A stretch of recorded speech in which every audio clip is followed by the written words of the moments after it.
आजच्या सभेचे अध्यक्ष साथी बरेजी, जनरल सेक्रेटरी साथी बंगाडे, सर्व पदाधिकारी व या ऑर्डिनन्स फॅक्टरी भंडारा येथे कार्यरत कर्मचारी बंधू आणि भगिनींनो,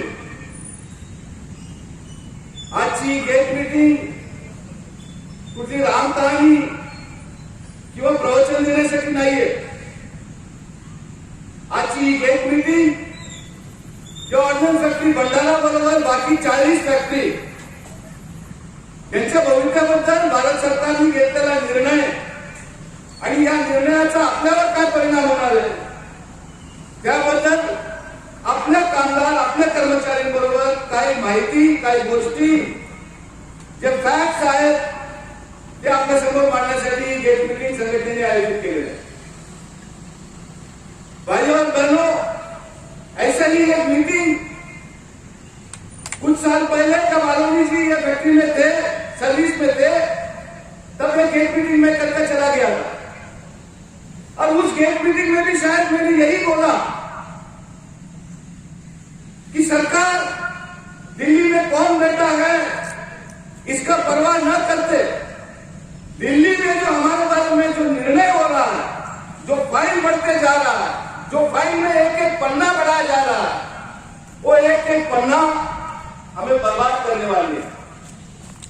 कई सालों से हम ये बात ऑर्डिनन्स फैक्टरी कर्मचारियों के बीच में रखने की कोशिश कर रहे हैं. ये आज की गोष्ट नहीं है.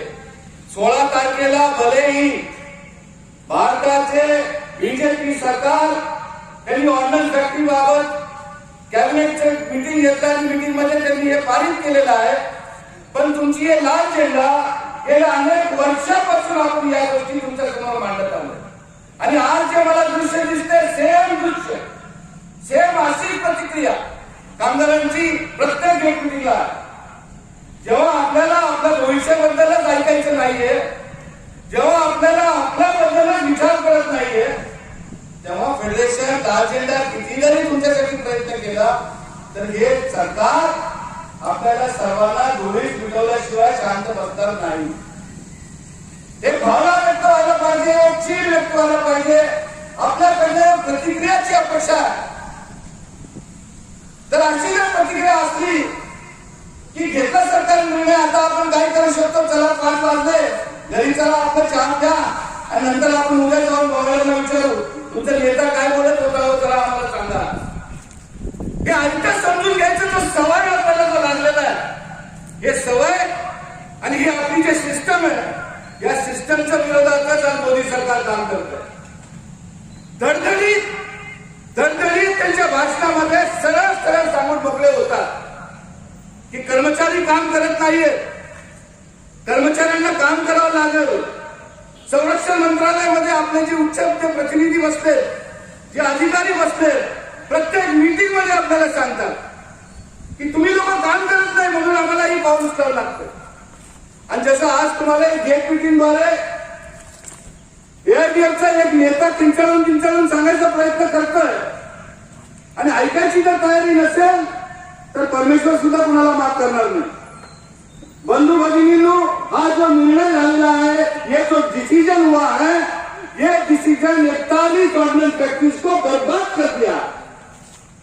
इससे अगर किसी को फर्क नहीं पड़ता, इससे अगर सबको ऐसा लग रहा है अरे ये तो होना ही था, हम क्या कर सकते हैं, तो फिर हमको नहीं लगता इसको सरकार को दोष देना चाहिए, हम खुद को दोष देना चाहिए. हमारे पास अगर 10-15 मिनट वक्त नहीं है, अगर हम उतना टाइम स्पेयर नहीं कर सकते तो फिर ये तो ऑर्डिनन्स फैक्ट्रीज का खेल खत्म. 20 साल से all India defence employees federation हर गेट मीटिंग में आके आपको ये चेतावनी दे रहा. 20 साल से 2019 का स्ट्राइक, ये स्ट्राइक आप सबके लिए एक बहुत बड़ा एक ऐतिहासिक एक स्ट्राइक किया हम लोग. वो स्ट्राइक होने के बाद 5वां दिन 20 तारीख को स्ट्राइक करते हैं. एक सिंगल एजेंडा, शायद जितने पुराने लोग हैं जो 20-25 साल या निर्माणीमध्ये ज्यांनी कार्य केलं असेल त्यांना हे आठवण असेल की आपल्याला 2019चा संप कुठलाही आर्थिक मागणी न ठेवता MSc 46 फास्ट प्रमोशन, फक्त एक विषय घेऊन आपण बेमुदत संपाचा इशारा दिला. आणि एवढा मोठा विषय काय होता? Stop corporatisation of ordnance factory. पूर्ण फॅक्टरी बंद. सरकारने चौथ्या दिवशी वाटेला बोलवले. 4th डे 24 तारखेला डिस्कशन. सीएलसी बुलाया, मिनिस्ट्री बुलाया, सब लोग बुलाया.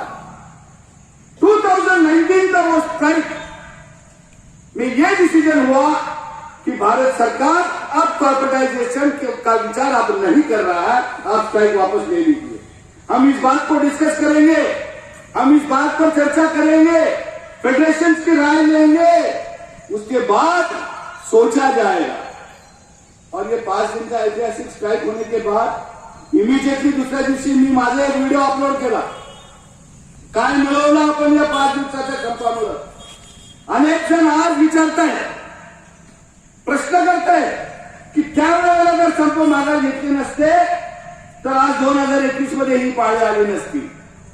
मी त्या मित्रांना सांगू इच्छितो की गेले 20 वर्ष ही लाल झेंडा जर त्यांना जर रोखलं नसतं, ही लाल झेंड्याने जर प्रत्येक वर्षी 1-2 दिवस आपलं स्वतःचं डायरेक्ट स्वतःचं नुकसान, स्वतःचं सॅक्रिफाईस जर केलं नसतं तर 2000 पासूनच लिहून ठेवलं होतं की हे कॉर्पोरेशन केलं पाहिजे. पण आपण 2021 पर्यंत आपण याला थांबवलेलं. आणि गेले 2 वर्ष तुम्हालाही माहिती आहे, आजही जर काय कामगार जर कर्मचारी जर जात असतील तर कदाचित कोरोनाला घाबरून जात असतील की एवढ्या गर्दीमध्ये नको बाबा थांबायला, आपल्याला कोरोना होईल. आणि साहजिक आहे हा जो विचार आहे हा मागच्या वर्षापासून या देशामध्ये हाहाकार मचलेला आहे. आणि 2020 मध्ये जेव्हा आपण आपलं जीवाचं रक्षण करायचा विचार करत होतो तेव्हा मे महिन्यामध्ये कोरोना पॅकेज भारत देशाच्या नागरिकांसाठी बीजेपीचा गिफ्ट, हे गिफ्ट देण्यासाठी वित्तमंत्री टेलिव्हिजनवर आपले प्रकट होतात. आणि वित्तमंत्री निर्मला सीतारामनजी कोरोनाच्या पॅकेज मध्ये डिक्लेअर करतात की भारत सरकार कोरोनाच्या रिलीफ पॅकेज मध्ये 41 ऑर्डनन्स फॅक्टरीचं कॉर्पोरेटायझेशन करायचा निर्णय घेतलेला आहे. हे तुम्ही सर्वांनी ऐकलंय ना?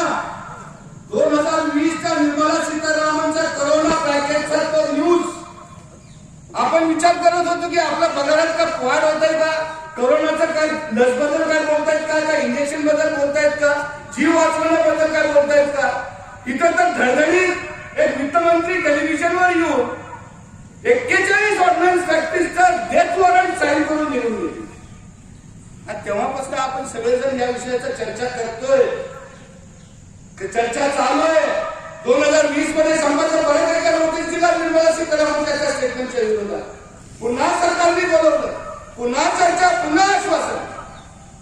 आणि करोना पिरियड आहे, लोकांचा जीव धोक्यात नको घालायला म्हणून फेडरेशननी तर मागचा 2020चा संप मागायला घेतला. आणि 2021 अजूनही सेकंड वेव्ह, थर्ड वेव्ह या गोष्टीचा सुद्धा चर्चा चालू आहे.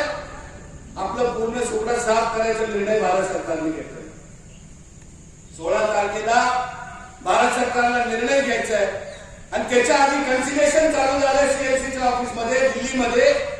चीफ लेबर कमिशनर साहेब हे फेडरेशनला 11 तारखेच्या मीटिंग मध्ये सांगतायत की मी तुमचं म्हणणं ऐकलंय, मी भारत सरकारचं म्हणणं ऐकलंय. आता मी माझा जो निर्णय आहे हा निर्णय मी राखीव ठेवतोय. I keep my decision reserve and very soon it will be told to you. म्हणजे तुम्हाला खूप लवकर मी या गोष्टी माझा जो निर्णय आहे ते कळवतो. आणि 14 तारखेला संध्याकाळी अचानक आम्हाला एक मेल येतं. त्या मेल मध्ये लिहिलंय की 15 तारखेला पुन्हा दिल्लीमध्ये याच विषयावर चर्चा करण्यासाठी आहे. तिन्ही फेडरेशननी ठणकावून सांगितलं की चर्चा खूप झाली. 15 तारखेला येणं शक्य नाही. आमची ऑलरेडी पहिल्यापासून मिटिंग आहे. 18 तारखेनंतर तुम्ही मिटिंग ठेवा, आम्ही जरूर येऊ, या विषयावर चर्चा करू. आणि हे आजची विषय नाहीये, हे 20 वर्षापासून हा विषय चालू झालाय. तुम्ही काही करू नका. 18 तारीख 2 दिवस फक्त मुदतवाढ करा.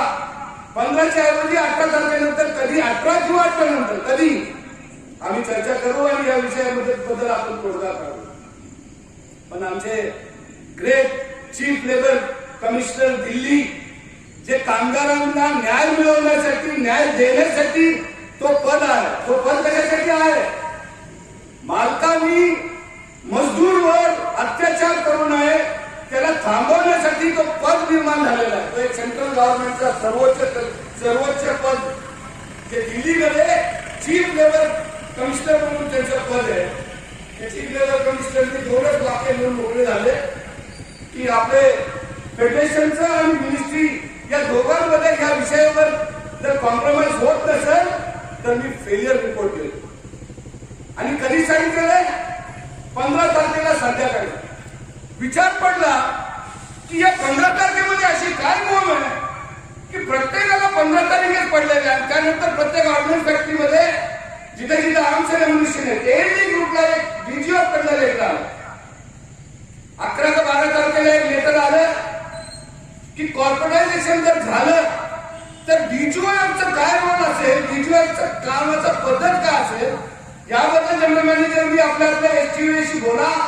आणि 15 तारीख पुन्हा 15 तारखेला दुपारी 12 वाजेपर्यंत डीजीएफचा रिपोर्ट सुरू करा. तर हा 15 तारखेचा गोम आहे. हा 15 तारखेचा जो सस्पेन्स आहे 16 तारखेला डायरेक्ट उघडला. आणि 16 तारखेला आपण जसं आपली प्रतिक्रिया असते, मला नाही वाटत फॅक्टरीमध्ये कुणी येऊन गंभीरांना आवर्जून भेटून सांगितलं असेल की हे अन्याय झालाय. ऑर्डिनन्स फॅक्टरीचा कर्मचारी ऍज युजल नॉर्मल 7:30 वाजता पळत धावत आला, कार्ड पंच केला, आपलं काम चालू, लंच घेतला, नाश्ता केला.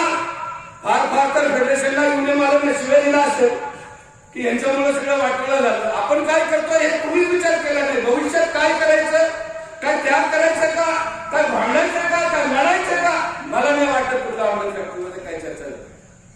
आणि ही जी एक सिस्टम झाली आपल्या ऑर्डर फॅक्टरीमध्ये, कदाचित भारत सरकारला हे कळून चुकले की हे साधे कामगाराचा पगार खूप वाढलेला आहे.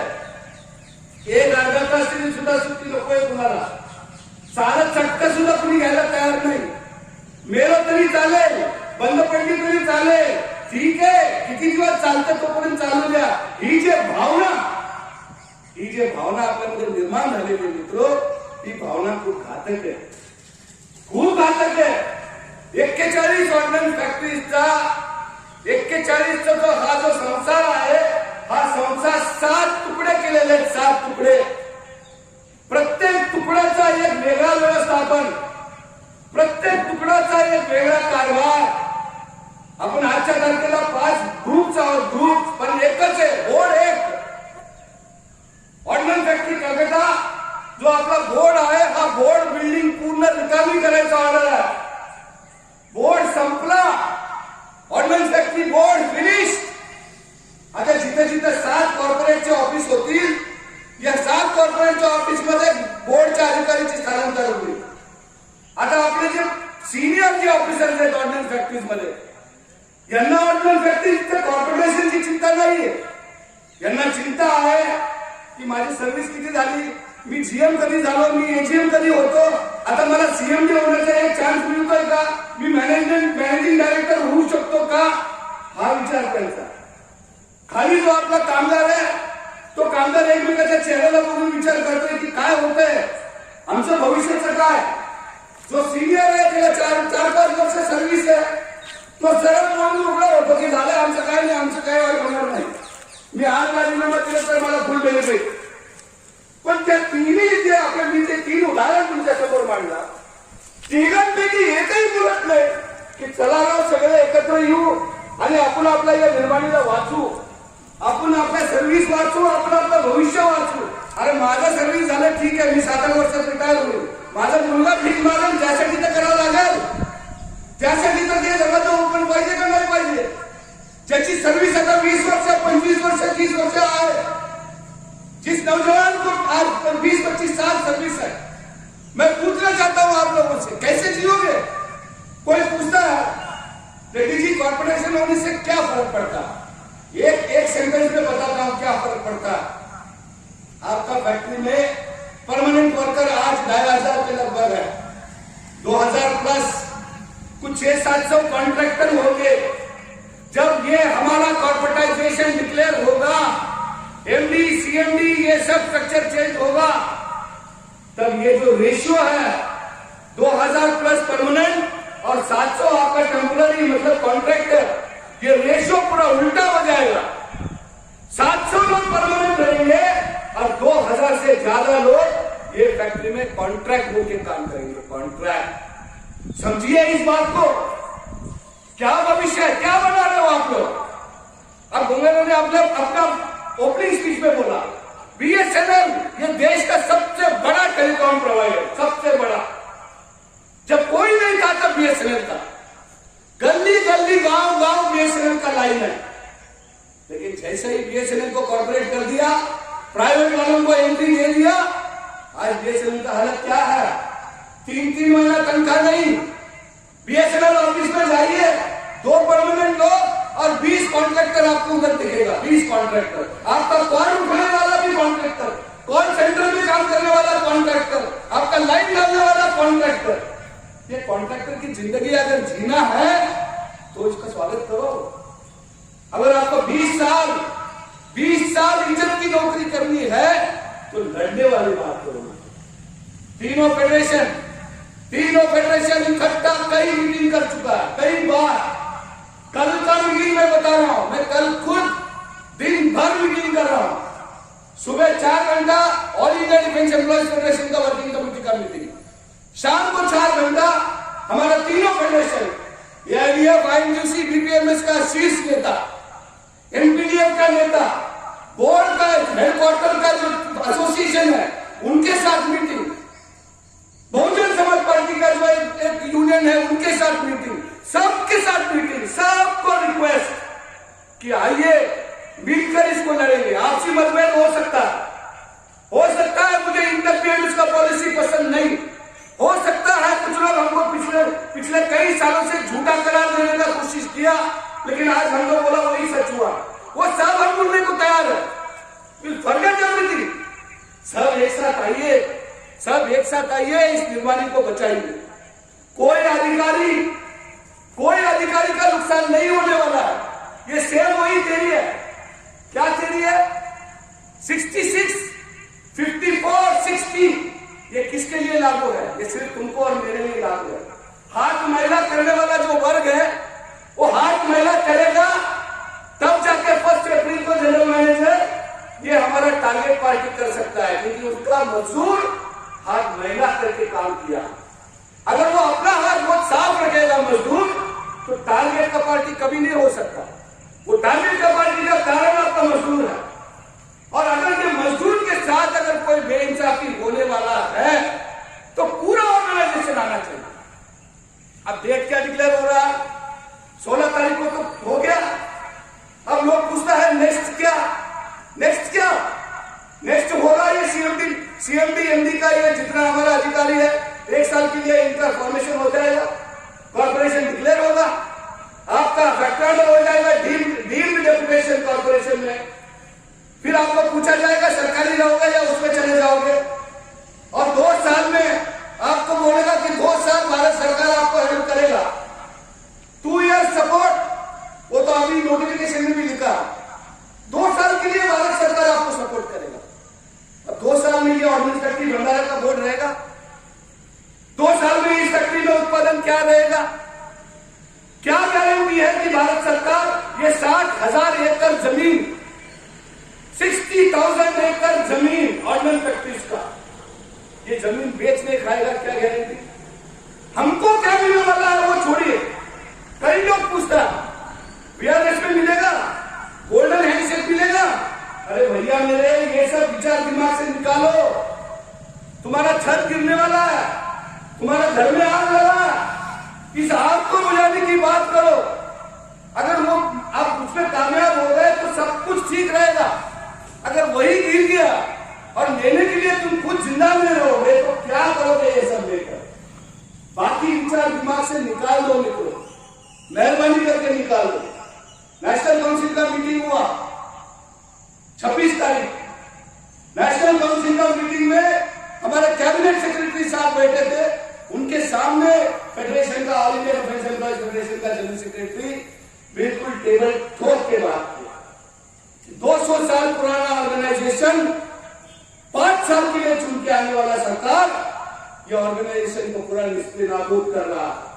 संपवायचा विचार केलेला आहे. स्वतः प्रधानमंत्री म्हणते कि कॉर्पोरेटाइजेशन ये पब्लिक पीएसयू बनाने का मतलब आगे चल के इसको प्राइवेट के हाथ में सौंपना है. और दूसरा एक स्टेटमेंट, एक अजीब स्टेटमेंट मैं आपके सामने रख रहा हूं. दूसरा एक स्टेटमेंट ये भारत सरकार का बजट में फाइनेंस मिनिस्टर ने ऐलान किया. क्या स्टेटमेंट था? स्टेटमेंट था कि भारत सरकार कोई भी पब्लिक सेक्टर अंडरटेकिंग में 4 कंपनी से ज्यादा खुद के पास नहीं रखेगा. इसका मतलब 4 कंपनी ये भारत सरकार के पास रहेगा, बाकी सब प्राइवेट को दे देंगे. ये तो सीधा सीधा मतलब है. अब हमारा देश में 41 ordnance factory central government, 8 public sector undertaking already है, बीपीएसयू है. ये 8 में अभी ये 7 और बढ़ गया. हमारा जो 7 टुकड़ा भारत सरकार ने कर दिया, 8 और 7 15. अभी आप मुझे बताइए कि 15 में वो कौन 4 लोग हैं जो भारत सरकार के पास रहेगा और बाकी 11 का कुर्बानी चला जाएगा? कोई सोचा है इसके बारे में? किसी ने बोला है? मेरे जितने पढ़े लिखे लोग हैं, स्टाफ मेंबर्स हैं, ऑफिसर्स हैं, जेडब्ल्यूएम्स हैं, मैं उन सबसे रिक्वेस्ट करता हूं इस बात को थोड़ा सोचिए. आप लोग पढ़ा लिखा लोग हैं, मैनेजर लोग हैं. सोचिए कि अगर भारत सरकार ने डिसीजन दिया है कि हमको गवर्नमेंट के अंडरटेकिंग में सिर्फ 4 रख रहा है, बाकी सबको प्राइवेट में दे रहा है, तो कौन प्राइवेट? ऑलरेडी 8 है, हम 7, 15 में से 4 तो 11 कौन?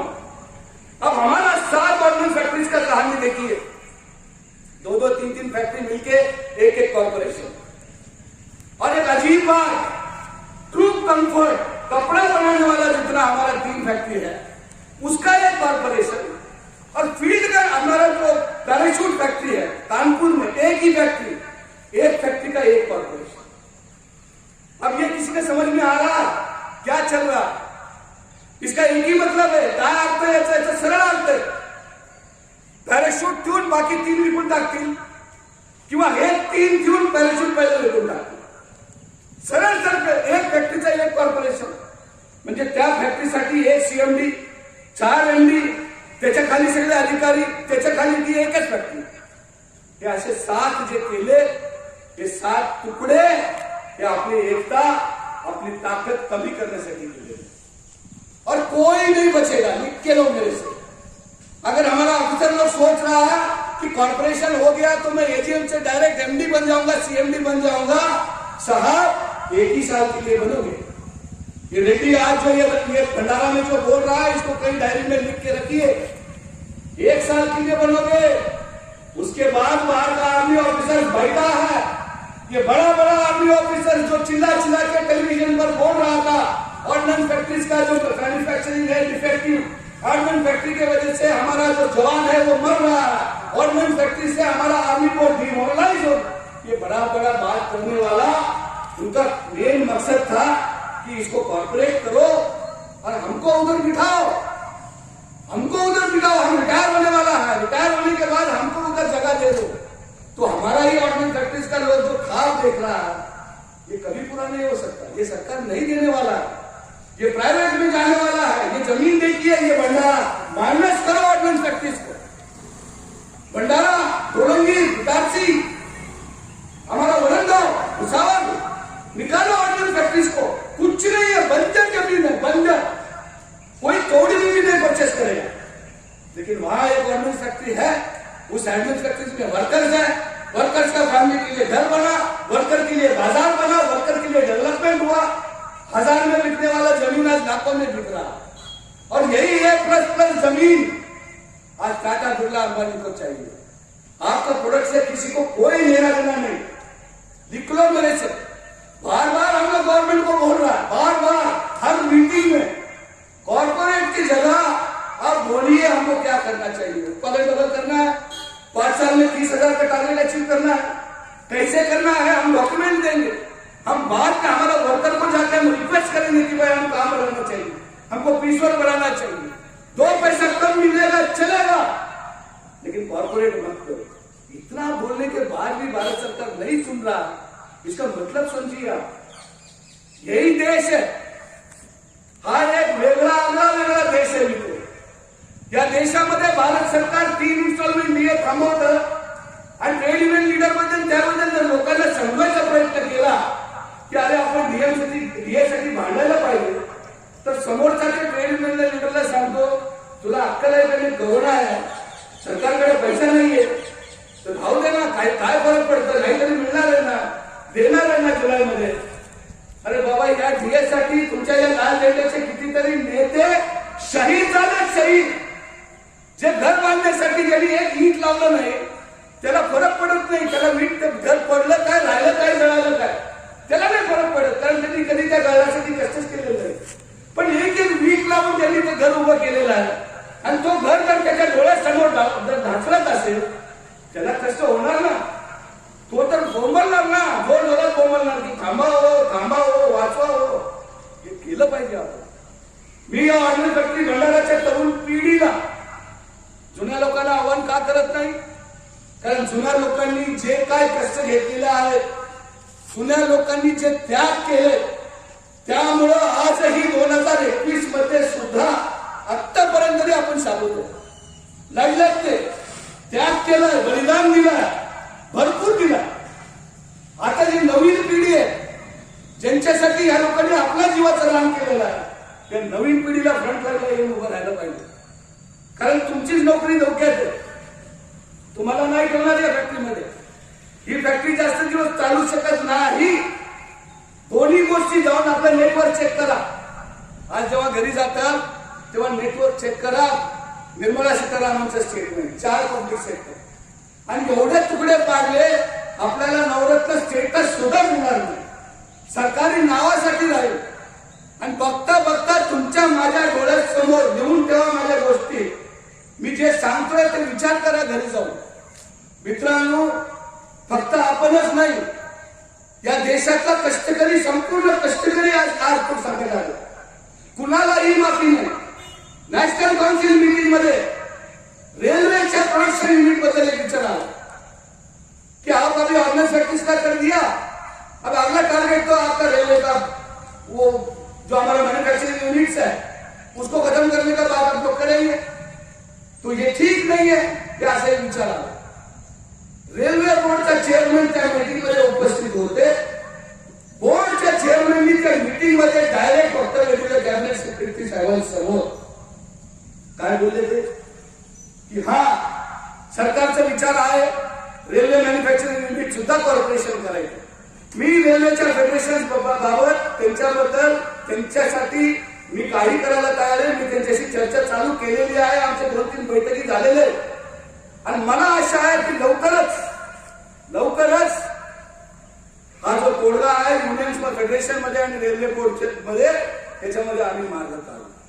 तिथेही आम्ही प्रोटेस्ट केलं की झाली सुरुवात. पहिला ऑर्डन्स फॅक्टरीची मुंडी छाटा, मग रेल्वेची छाटा, मग पोस्टल ऑलरेडी गेलेली आहे. मग राहिलं का हो या देशामध्ये? आपला, तुमचा आणि माझा लाईफ इन्शुरन्स. मी मेल्यानंतर माझी परिवार सुरक्षित राहावं म्हणून इन्शुरन्स आपण काढतो. ते लाईफ इन्शुरन्सलाच आता ते लोक स्टॉक मार्केटमध्ये त्यांना पाठवणार. लाईफ इन्शुरन्स स्वतः इन्सेक्युअर झालेलं आहे. लाईफ इन्शुरन्सचे कर्मचारी रस्त्यावर दिसत आहेत, बँकचे कर्मचारी रस्त्यावर दिसत आहेत, रेल्वे कर्मचारी रस्त्यावर, हॉटेल फॅक्टरी कर्मचारी रस्त्यावर. काय चाललंय या देशामध्ये? काय चाललंय? आणि हे फक्त सरकार म्हणून नाही चाललं. कधीतरी आपल्या मनाला पण विचारा, मी स्वतः तयार आहे का 15 मिनिटं घालवायला? मी स्वतः तयार आहे का 10 मिनिटं एखादा बाहेरचा माणूस बोलतोय तर 10 मिनिटं त्याचं भाषण ऐकायला मला वेळ आहे का? जर तुम्हाला तेवढी वेळ नसेल, तेवढी जर तुम्हाला जर देताच येत नसेल तर मागायची यादी तर नाही. आणि हे कदाचित भारत सरकारला कळलं. 6वा वेतन आयोग, 7वा वेतन आयोग, भरपूर पगार वाढलेला. 15 मिनिटं ओव्हरटाईम बंद होती तर ट्रेड युनियनची लोक डायरेक्ट सीएम कडे मोर्चा न्यायचे. क्या साहेब मोठी बंद कर दिया, जलसे जल्दी चालू करो. आता 41 झालाय, 48 झालाय, तरी आपलं कामगार म्हणतो ठीक आहे, राहू दे, काय करायचं, पगार वाढलाय ना, पगार वाढलाय. पण हा पगार, निदान हा पगार साबूत राहावा यासाठी तरी भांडा, यासाठी तरी भांडा. कॉर्पोरेट स्ट्रक्चर मध्ये आपण जगू शकत नाही. स्वतः जर हे आता मोठमोठ्या गोष्टी करणारे जे मंत्री लोक आहेत, मी सांगतो स्वतः जर आपल्याला डिफेन्स मिनिस्टरला पण या ठिकाणी सीएमडी म्हणून जरी बसवलं तरी कॉर्पोरेट मध्ये आपण काम करू शकत नाही. काय कॉर्पोरेटचा फंडा? कॉर्पोरेटचा फंडा आहे 100 रुपये जर तुम्हाला दिलं तर किमान 200 रुपये तुम्ही परत मला उत्पादन करून दिलं पाहिजे. किमान दॅट इज द मिनिमम. 300-400 पर्यंत त्यांचं टार्गेट असतं. पहा तुम्ही काय चाललंय आजूबाजूला. आज देश सगळं इतकं संकटात आहे, सगळीकडे हाहाकार. पण आयटी सेक्टर मध्ये बघा कसला बोल आहे. आयटी सेक्टर बघा फुल प्रॉफिट बुक करताय, डिव्हिडंड वाटतंय, शेअर्सवर शेअर बोनस देत आहे. आणि आपण विचार करतोय की अरे देशामध्ये काय चाललंय. 1-2-3 सेक्टर सोडले की बाकी सगळ्यांचं सर्वांना 70 लाख कर्मचाऱ्यांनी आपली नोकरी गमावलेली आहे. हे ऑर्डिनन्स फॅक्टरीज मध्ये मी तुम्हाला सांगतो 30% सिनियर कामगार ही झंझटच नको म्हणून ते लोक सरळ सरळ राजीनामा देतील आणि घरी बसतील. नको हे डोक्याला ताप, नको आपल्या सुखासुखी जे परमेश्वरांनी दिलं ते घेतो आणि आपण घरी बसतो. हा विचार मांडू शकता तुम्ही लोक. हे तुमचं झालं. पण मला तुम्ही पुन्हा सांगतो ते 20 वर्ष सर्व्हिस, 25 वर्ष सर्व्हिस तो कुणाकडे बनणार? त्याच्यासाठी कोण बनणार आहे? आणि तो स्वतः काय करायचे ते तुम्ही ठरवा. विचारू नका, मत मांडा की असं जर झालं तर मी पहिला उभा राहील. आता सरळ लोक म्हणतात, म्हणजे मी पण एक ऑर्डिनन्स फॅक्टरी AFK मध्ये मी कामात आहे. सरळ एक कॅटेगरी म्हणतात अरे हम तो ऑफिसर है भाई, हमको स्ट्राइक नहीं कर सकता, अरे हमको बस हो गया, हम लोग जाने वाले. दूसरा म्हणतो वो ऑफिसर गया तो मैं भी जाने वाला. तीसरा म्हणतो अरे यार करके क्या फायदा, मोदी जी तो बहुत स्ट्रांग है. एक जन पूछता है, सवाल मैं आपके सामने रख रहा हूं जो मेरे को लोग पूछता, एक जन पूछता है अरे 7 महीना हो गया वो बेचारा हमारा शेतकरी उधर बैठा है, उसका कुछ नहीं हो सकता, तो हमारा क्या हो सकता. मैं उसको एक ही जवाब देना चाहता हूं.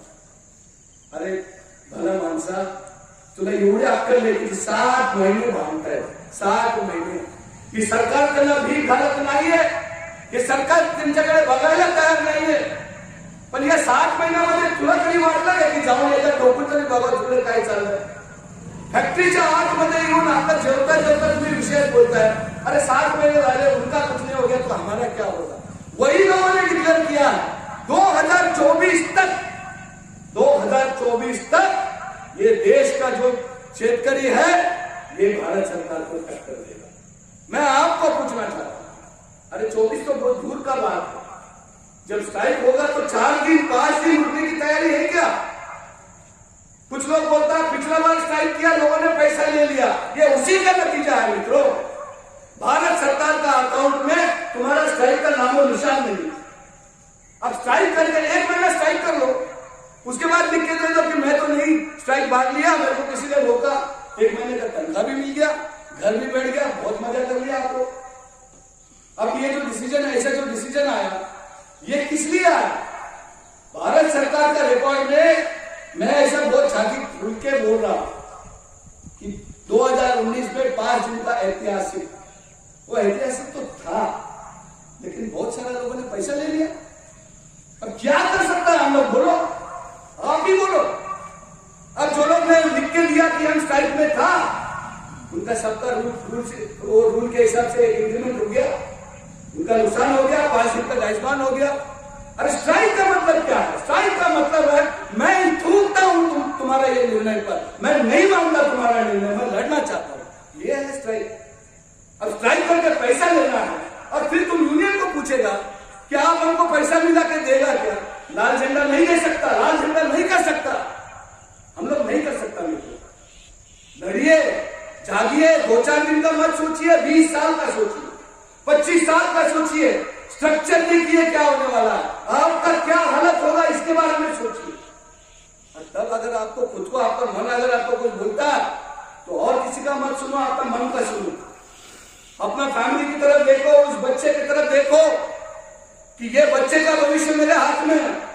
मेरा उम्र 30 साल है, वो बच्चा आज 8 साल का है, 5 साल का है. उसका जिंदगी के लिए मेरे को सड़क पे उतरना पड़ेगा, इस निर्णय को रोकना पड़ेगा. ये निर्णय ले लो मित्रों. मैं देश का 41 ऑर्डिनेंस फैक्ट्रीज तक पहुंचने का कोशिश कर रहा हूं। आज यहां हूं, कल आपका जीवन के साथ मुलाकात करूंगा, परसों मैं अंबाझरी चला जाऊंगा, उसके बाद मैं चला जाऊंगा इधर चंद्रपुर, फिर कानपुर, जबलपुर, जहां जहां संभव है जाऊंगा। हो सके तो ऐसा भाषण देकर बात करूंगा, नहीं तो सबको पैर पड़ के आऊंगा कि मेहरबानी करो, खुद पे करो, हम पे करो, ये निर्माणी पे करो, अपने भविष्य पे करो, लेकिन करो। स्ट्राइक के सिवा दूसरा कोई चारा नहीं। आज स्ट्राइक करोगे, 2-4 दिन चलने दीजिए, 5 दिन चलने दीजिए, उसके बाद देखिए भारत सरकार बुलाएगा, बात करेगा, कुछ रास्ता निकलेगा। आज का डेट में बिना बात किए सीधा सीधा 7 टुकड़ा कर दिया। इसके बाद भी हमको मालूम है कौन फैक्ट्री बंद होने वाला, हमको मालूम है ऑप्टो इलेक्ट्रिक्स का देहरादून का सब फैक्ट्री बंद होने वाला। हमको दिख रहा है कि पैराशूट अकेला एक फैक्ट्री है, वो क्या लड़ेगा, वो अगर उसके ऊपर कोई डिसीजन हो गया पार्लियामेंट में, वो तो अपनी मौत ऐसे ही मर जाएगा। तो ये सब हम लोग नहीं सहन कर सकते, नहीं करना चाहिए। इसीलिए फेडरेशन, बाकी सभी युनियन्स काल जे निर्णय घेतलाय, येणाऱ्या 8 तारखेला संपाचा नोटीस देण्यात येईल। 26 जुलैपासून बेमुदत संप जे 19 मध्ये आपण स्थगित केलं होतं भारत सरकारच्या आश्वासनावर, सरकारने आश्वासन पाळलं नाही, सीएलसीने आमच्याबरोबर न्याय केला नाही, आम्ही मात्र पूर्ण पाळलेला आहे।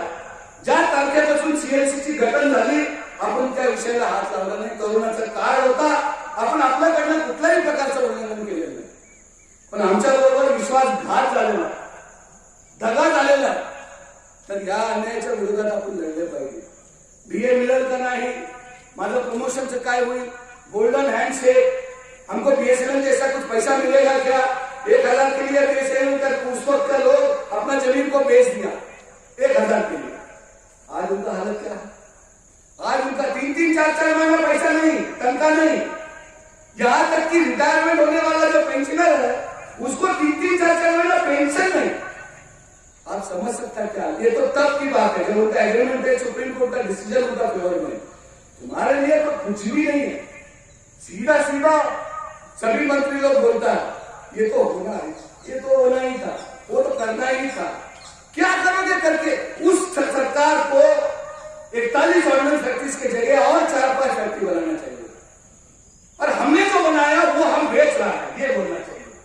अरे हमारे बाप दादा लोगों ने बनाया, देश को ऊपर लाने के लिए ये गवर्नमेंट स्ट्रक्चर को खड़ा किया, गारंटीड वेजेस, गारंटीड जॉब मिलना चाहिए, इसके लिए गवर्नमेंट स्ट्रक्चर को बनाया, बैंक्स को नेशनलाइज किया। ये सब करने के बाद अगर कोई सरकार आके बोलेगा कि ये ठीक नहीं है मैं बेच रहा हूं, ये ठीक नहीं है मैं बेच रहा हूं, बनाया क्या, क्या बनाया आपने? बस बेचने के लिए आप लोग चुन के दिया है क्या? हम तो अच्छे दिन के लिए चुन के दिया, सोचा कि 41 की जगह और 3-4 फैक्ट्री होगा, कोलवा फैक्ट्री में जाके बड़ा बड़ा भाषण हुआ कि हजारों काम लड़का लोग को इधर नौकरी मिलेगा। अरे कोलवा फैक्ट्री का हालत जाके देखिए क्या होगा, क्या हालत है वहां, किससे झूठ बात करेंगे? ये तो आप ही का लोग है ना, आप हमारा मंत्री है, हमारा गवर्नमेंट है, ये डेमोक्रेटिक कंट्री है, हमारा प्रधानमंत्री है, और हम ही क्यों पर बुलडोजर चला रहे हो? हमको ही खत्म करके जाओगे क्या? इसीलिए वोट दिया हम लोगों ने। और अगर ये हो रहा है तो मजदूर को लड़ना चाहिए भाई। ये मत पूछो कि रेलवे वाला आने वाला है क्या, अरे रेलवे आएगा नहीं आएगा उनका वो लोग देख लेगा, अपना घर संभालो ना पहले। उद्धव तो गए रास्ते पर, उसके बाद उनको बोलेंगे कि भाई इतना दिन हो गया, अभी आप भी हमको ज्वाइन हो जाएंगे, चाह के या अनचाह के। बड़े बड़े बाकी सर्व ट्रेड युनियन्सला मला वाटतं आपल्या या संघर्षामध्ये यावंच लागेल, पण त्यासाठी आपण एकत्र पाहिजे। एक कॅटेगरी थांबलेले, कामगार वर्ग बाहेर, अधिकारी वर्ग आत, अधिकारी उच्च अधिकारी जीएम एजीएम ला सोडा, जेडब्ल्यूएम चार्जर लोक म्हणतात जीएम ला थांबवा, पण मी पण थांबतो। हे काय? आणि कदाचित हा जो विचार आहे आपण मांडतो ना एकमेकांकडे, हा विचारच आपल्याला घेऊन बोलणार। एम्सचा जो डॉक्टर आहे, एम्सचा डॉक्टर, ते मला नाही वाटत डॉक्टर प्रोफेशन पेक्षा दुसरं कुठलं श्रेष्ठ असेल, कारण जीवन मरणाचा प्रश्न आहे। पण एक वेळ असा येतो की डॉक्टर सुद्धा स्टेथिस्कोप ते कानातलं काढतो आणि बाजूला ठेवून देतो की जोपर्यंत माझे मागणं पूर्ण होत नाही मी ते पेशंटकडे बघणार नाही, बाबा बाकी जीव गेलं तरी चालेल। का कारण त्या स्टेज पर्यंत तो पोहोचलेला आहे. जेव्हा एम्सचे सर्व डॉक्टर सर्व नर्सेस करू शकतात, आपल्याकडे एवढी भूमिका का? हे आपल्या पदाचं इतकं आम्हाला अभिमान का? मला वाटतं पद बाजूला ठेवा आणि आपल्या स्वतःच्या या निर्माणीबद्दल अभिमान मारा. बोला की या निर्माणीने मला आज जो मी आहे, मी JWM आहे, मी GM आहे, मी कामगार आहे, हे घरात आम्ही 5 घालून फिरतोय, ही जी मला ताकद दिलेली आहे, ही जी आज मला स्टेटस आहे सोसायटीमध्ये, या फॅक्टरीमुळे, या नोकरीमुळे. तुम्ही कोण आहे या फॅक्टरीमध्ये हे महत्वाचं नाहीये, पण तुम्ही भारत सरकारचे एक कर्मचारी आहात, या गोष्टीचा आम्हाला अभिमान. मग या गोष्टीसाठी लढा ना. फक्त मी अधिकारी आहे, मी निम अधिकारी आहे, मी उच्चाधिकारी आहे, मी उच्चाधिकारी आहे, वर्कर लोकांसाठी आपण या सगळ्या गोष्टी सोडून द्यावी. मी आपल्या सर्वांना हात जोडून विनंती करायला आलो, नेगेटिव्ह थिंकिंग मनात तर काढून टाका. हो सकता है हम हार जाएंगे, ये जो हमारा जो जंग है, हमारा जो लड़ाई है, हो सकता है हमको, लेकिन हारते हारते कम से कम आपके मन में ये तो रहेगा कि यार लड़ाना मैं अपने दादा को नहीं दिया ना कि काटा वगैरह को बोलती नहीं दूंगा ना, ये अपना गर्दन है, ये मेरा गर्दन है, ये सर ऊंचाई रहेगा, तो मैं नहीं दूंगा मेरा गर्दन. मेरा बचा हुआ 30 साल मैं ऐसे ही मुफ्त में कुर्बान नहीं करूंगा, ये वाला विचार नहीं. बात कीजिए मित्रों, जब से ये डिसीजन आया है हम लोग बहुत बेचैन. मला तुम्ही विचार करा, रेड्डीला एवढं काय पुरतं आहे, 6 वर्ष सर्विस. मला एखादा सिनियर सर्कल मी बोलू शकतो की एवढे जोर जोरात बोलून काय उपयोग, कशासाठी आपण आपल्या घसात आणायचं. एक तर कोरोनाचा पिरियड चाललंय, काय एवढं प्रवास करून इतकं लांब जायचं आणि लोकांना समजून सांगायचं, गरज नाही आहे का गरज? त्या मागं फक्त एकच उद्देश आहे. या ऑर्डिनन्स फॅक्टरीसाठी आमच्या पूर्वजांनी, लाल झेंड्याच्या पूर्वजांनी खूप त्याग केले. अनेकांनी आपल्या नोकरी गमावलेला आहे, संसार उद्ध्वस्त झालेला आहे, संसार. मी त्यांचे नाव उल्लेख करत नाही, रेकॉर्ड बघा, एआयडीएफचा रेकॉर्ड बघा, एक फोटो बघा, तुम्हाला दिसेल हा व्यक्ती 10x10च्या टोळीमध्ये एआयडीएफचा अध्यक्ष आपला जीव सोडलेला आहे. 105 दिवसाचं आंदोलन AFK समोर घडलं. त्या आंदोलनामध्ये आमचे फेडरेशनचे जनरल सेक्रेटरी KL मॅथ्यू त्या आंदोलनाच्या त्या मानवामध्ये जीव सोडलेला आहे. ते मी माझ्या डोळ्यांनी पाहिलं आणि आहे आमच्यामध्ये आहे. फक्त विनंती, एकजूट ठेवा. विसरा तुम्ही कोण आहे. मी नॅशनल काउन्सिल मेंबर आज नाही, भोंगाले जनरल सेक्रेटरी नाही, इंटक नाही, BMS नाही, JWM नाही, कोण नाही. आपण फक्त ऑर्डिनन्स फॅक्टरी कर्मचारी, ज्याच्या अंगावर बुलडोजर येणार आहे आणि या बुलडोजर समोर आपल्याला सर्वांना दिसायचं की तुला जर एवढी जर कृपा असेल तर आमच्या शरीरावर हे बुलडोजर घेऊन. हा जो विचार आपण व्यक्त केला मित्रो, मला वाटतं कदाचित भारत सरकार डोळे उघडेल, आपल्या सिरियसनेस बद्दल विचार करेल, टेबलवर बोलून निगोशिएशन चालू करतील. आपण काही गोष्टी आपल्याकडनं मांडतो, त्यांचे काय ऐकतो, पण हा जो संकट आहे, हा संकट हा प्युअर संकट आहे, याच्यामध्ये काहीच मिलावट नाही. आता कॉर्पोरेट 2 वर्षानंतर भारत सरकार हात लावून देणार. 2 वर्षानंतर तुम्ही ज्या रेटमध्ये आज काम करताय त्या रेटमध्ये कोण परचेस करणार नाही.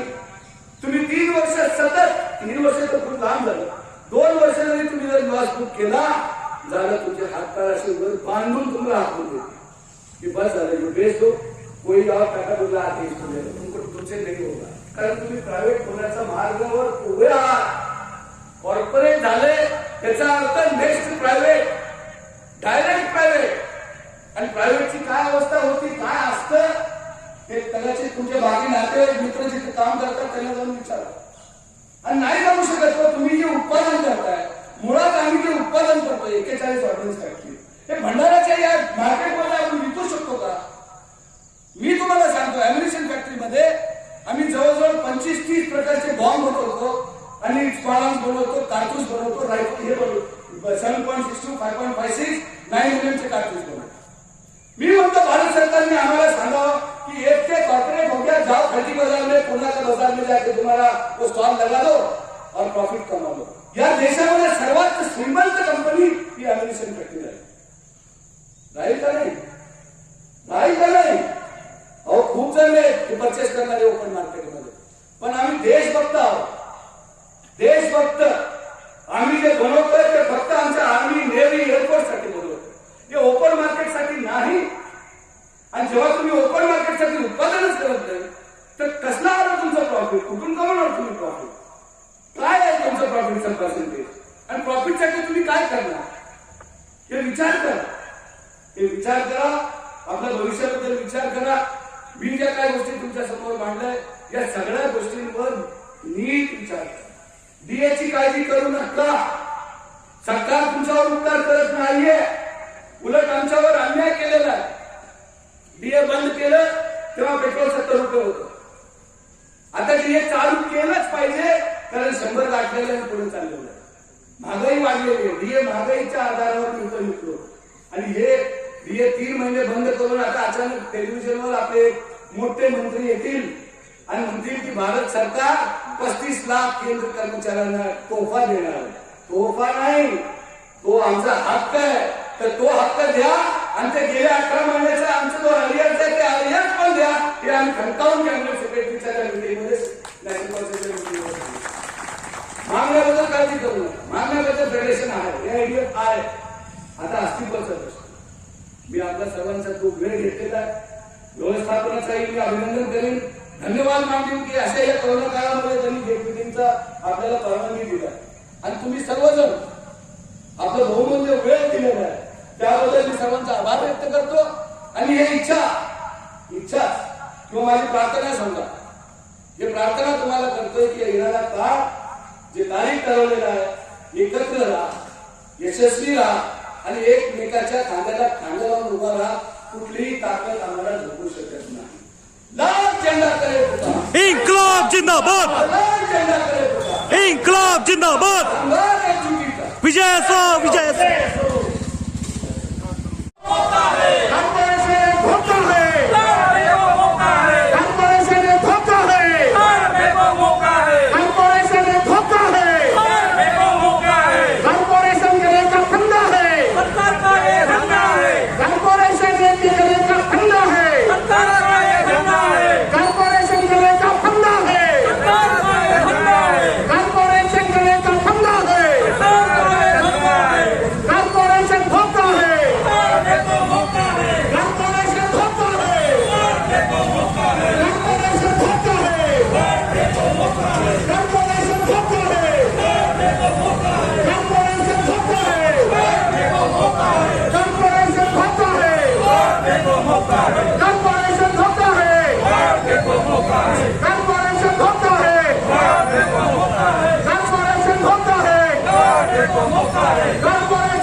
पूरी होने पर हम चढ़ेंगे सड़कों पर, पूरी होने पर हम चढ़ेंगे सड़कों पर। 41 खट्टी का मंजूरी की मंजूरी वापस लो, वापस लो, वापस लो। 41 खट्टी का मंजूरी की मंजूरी वापस लो, वापस लो, वापस लो। मंजूरी वापस लो, वापस लो, वापस लो। मंजूरी वापस लो, वापस लो, वापस लो। 41 खट्टी साथ में नहीं चलेगा, नहीं चलेगा, नहीं चलेगा। 41 खट्टी साथ में नहीं चलेगा, नहीं चलेगा। पूरा आगे जाओ.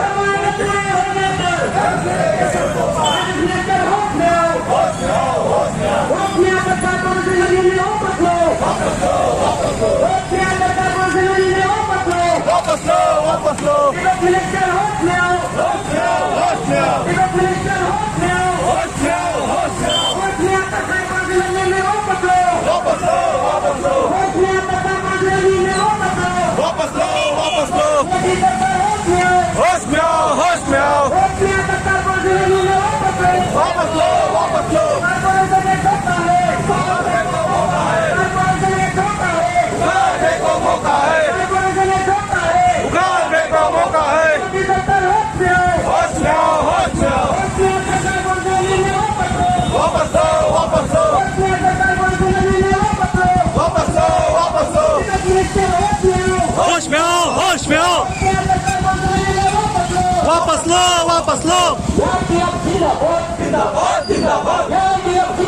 जिंदाबाद, जिंदाबाद.